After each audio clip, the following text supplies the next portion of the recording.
Alright, ladies and gentlemen, I'm here on the channel, and I'm here to do my finals preview, and I'll do my prediction at the end. So tomorrow the NBA Finals starts, Indiana Pacers, Oklahoma City Thunder.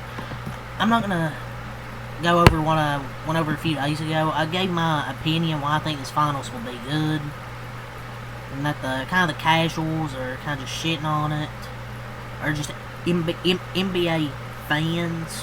So I gave my thoughts on that already, so I'm not going to go over that again. Let's just get to the preview. So I want to talk about the Thunder first. What we know about them: they've been the best team in the NBA since October's opening tip-off. And people are talking about this finals like the OKC Thunder were bums. I don't know why you guys are surprised they made the NBA Finals. They were by far the best team in the West, #1 seed. I mean, I don't know why people feel so shocked. Like, yes, they're young, but they have good talent. They can score, and they're the best team on the defensive end. They had the NBA's second best record in the net rating during the 2023-24 season, and were one of the only two teams to finish top 5 in both offensive and defensive efficiency. The other, which the Celtics had won the championship that year. And then they brought back all of their most important players. And then they traded for Alex Caruso. They get Isaiah Hartenstein.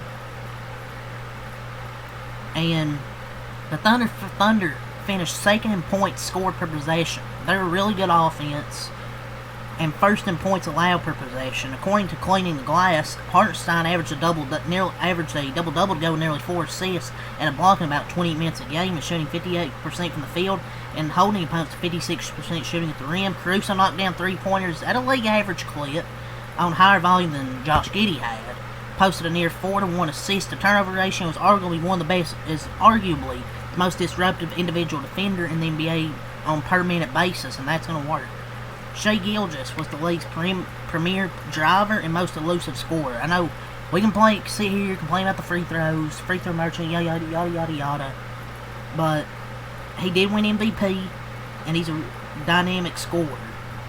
Like, his mid-range is automatic, it feels like. And Jalen Williams, picture-perfect dude, all compliment, kind of shit on him some of the postseason, but he really stepped up. And picture-perfect did make the All-Star and All-NBA and All-Defensive team. Holmgren very well might have joined them at All-Star weekend if he didn't fracture his hip early in the season. He returned in February, finished regular season averaging 15 points, 8 rebounds, 2 assists, 2 blocks, shooting 37 from 3 on more than 100 attempts. There have only been 3 such seasons in NBA history. Holmgren, 2 years into his career, has 2 of them. Is a unicorn, just unicorn stuff, man. And then you got the rest of the rotation from defensive menaces like Lou Dort, and he'll make some threes here or there. Cason Wallace, he can make some threes, and he'll provide a basically be another defensive menace. And some guys off the bench like Aaron Wiggins and Isaiah Joe play their roles to perfection. The results have just been historic. They're the 7th team ever to win 68 games, the highest average margin of victory ever. A defense that profiles as one of the stingiest since the ABA-NBA merger. They are the best era-adjusted efficiency, differential since the 96 Bulls. Top overall seed in the 2025 postseason. They make quick work of the Grizzlies. They survived a titanic test against Nikola Jokic and champion Nuggets in a 7-game second-round war. Then they destroyed the Timberwolves in the conference finals. And the Thunder went 12-4 in the tougher conference, outscoring their opponents by 11.2 points per 100 possessions. They're on pace for the best net rating of any champion since, remember, year 1 KD Warriors. Provided, of course, they spend the next 2 weeks looking like they have for the last 8 months, like one of the best teams we've ever seen.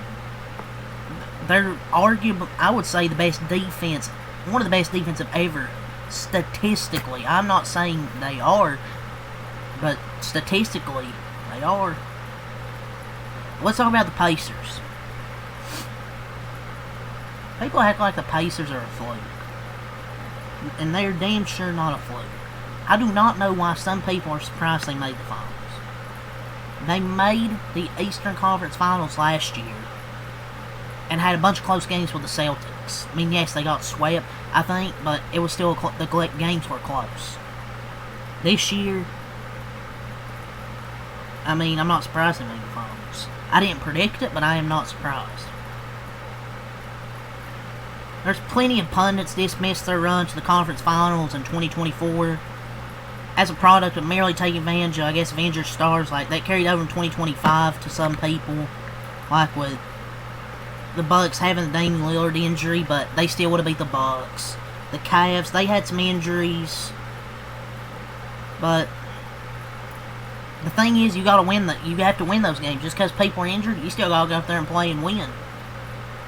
And the Pacers did that, often in thrilling and heart-stopping fashion, to build on last spring's success and put themselves in position to win a championship this year. And after New York made them look uncomfortable to Game 5 win, they simply returned the first principles, their speed, their pace, the ball movement, and finally broke the Knicks just like they'd done to damn near everybody else, it feels like, for 6 months. They had a rough 10-15 start to the start of the season. They were played by injuries to two of their starters, Nembhard and Naismith, among other contributors. But they've gone 52-21, more victories in that stretch than any team save their final opponents. I mean, 52-21. That's not no fluke. They got 2 starters back. They're just a good team. They have the NBA's number 5 offense and number 9 defense in that span. And for the people that say they don't play defense, is there games where their defense isn't great? Sure, but they still got a good defense. They're a really damn good offense. And that span, the accumulation, or however the fuck you say that word, of a dramatic 2-way turnaround from the summer of 2021. Remember when the Pacers brought Carlisle back to the helm, a rebuild that went from 25 wins to the finals in just 4 seasons. You just gotta get the right team, and they got the right team. And they found the right player to build around on February 8th, 2022, when they traded for Tyrese Haliburton. And also, they traded for Siakam, too, I believe. 2 players they traded for. Haliburton pushes the pace. I mean, he hunts the early passes, the hit-ahead passes, opportunities to pro for early, easy offense. His superpower, though, is managing to inject that kind of flow, pace, and energy into the game while he maintains one of the lowest turnover rates among high-volume ball handlers. I mean, he gets a lot of assists, but he doesn't really turn the ball over. And with him at the control, they finished 2nd and 9th in offensive efficiency in the last 2 seasons. He controls that offense. Like, they go as he goes. And they have fielded consecutive top 10 offenses. That's the first time since the 1998, 99, and 1999, 2000 seasons. Which, not coincidentally, that's the last time the Pacers made the finals. And then, it's just Pascal Siakam has fit into this team very well. Both ends of the floor. Head-to-head, Oklahoma City won the regular season series 2-0. So they played 2 times. I think some matchups to watch is probably Indiana's turnover avoidance versus Oklahoma City's turnover creation, because, I mean, Oklahoma City forces a lot of turnovers. They did that against the Timberwolves last series. They done against Denver.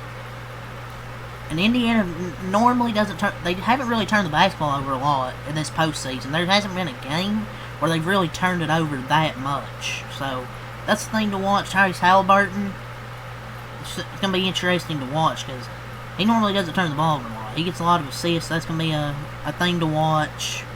The biggest X factor is kind of how does Chet Holmgren change the matchup, because it's gonna be tough for Pascal Siakam. I mean, Chet's about 7'2", so it's gonna be tough. A 7'1", 3-point shooting, face-up driving, rim protector, and rebounder plays 30 minutes a night. So that's gonna be a pretty good matchup. We'll see who he guards. I assume it's gonna be Pascal Siakam, maybe Miles Turner. But another thing is, what if playing bigger doesn't help the Thunder? Because they have Isaiah Hartenstein, but the Hartenstein-Holmgren combo hasn't been, that great in the playoffs. They're, only a +6, so Could they play small ball at times? Could they even play Kenrich Williams, for example? Maybe. Will OKC, will they play Siakam straight up? Or will they come with some double teams to try and slow him down? So, another thing is who controls the corners, because no team allows more corner 3-point attempts per game than the Thunder. They'll leave you open in the corner a lot. Indiana's a team shot about near 41% on corner triples during the regular season and a scorching 47% in the playoffs. So the Thunder are really going to have to cover the corners and not leave, say, for example, like a Naismith or a Nembhard wide open. We'll see if Haliburton can get into the paint, and if they'll draw like other defenders for them and get those open corner 3-pointers. Can they keep... It's another thing for Oklahoma City. Can they keep Indiana out of transition? Because if you turn the ball over, Pacers get out of transition, that's like an automatic 2 or 3 points. And can Indiana, can they keep OKC out of transition? And the crunch time lineups for these two teams as well. I'm going to give a prediction. I really want to say the Pacers here, but I'm going to say Oklahoma City Thunder win the finals, but I'm going to say 7 games. The key, I would say, for the Pacers is Tyrese Haliburton doesn't have a game where he scores, like, for example, in the Knicks series, he had 2 games where he scored at, like, I think, like, under 10 points. He's got to be aggressive and score this whole series. He cannot have a game where he goes, like, for example, like, say, 2 for 6 or 2 for 7, like, 5 points. Like, he's going to have to be aggressive. That's one key.